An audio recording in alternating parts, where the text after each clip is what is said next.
city of Wichita Falls held its first public neighborhood engagement meeting with 3 sessions over the weekend. These meetings are a part of the Neighborhood Revitalization Program, which is a new initiative created from the City Council's strategic plan with the goal of revitalizing declining neighborhoods across the city. Markeisha Jackson attended one of those sessions. And Markeisha, what were some of the takeaways from these first sessions?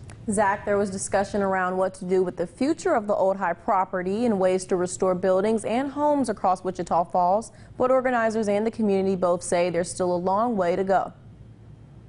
In an effort to come together to think of ways to keep the community of Wichita Falls at its best, city officials are putting actions behind those words with their neighborhood engagement meetings. The need arose from a strategic goal from the City Council set back in 2017. As far as goals, really we're wanting this to be driven by the community. And that was always our goal, is to try to talk less and hear more for these first meetings. The intent of these meetings is to have the community come out and paint a picture of what they want this community to look like. We want to engage the public, get their hopes, their dreams, their aspirations for the future of their neighborhood.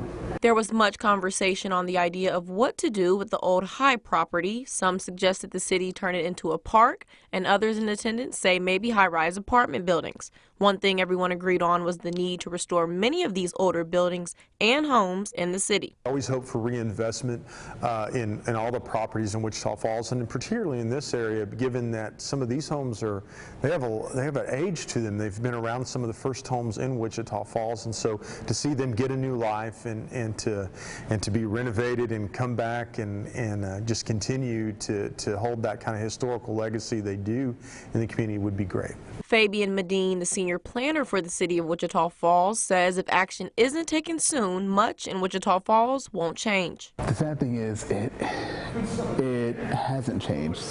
That's why it has changed at the same time, so it's a little bit of duality. Both Medine and Floyd say when the city and community work alongside each other, the city of Wichita Falls will see the benefits. This meeting was just the first of many to come in the future. When future dates are known, we'll be sure to pass it along. I'm sure a lot of people will be looking forward to that. Yes, a whole lot of stuff, big right? for the city. Thank you right. so much, Markeisha.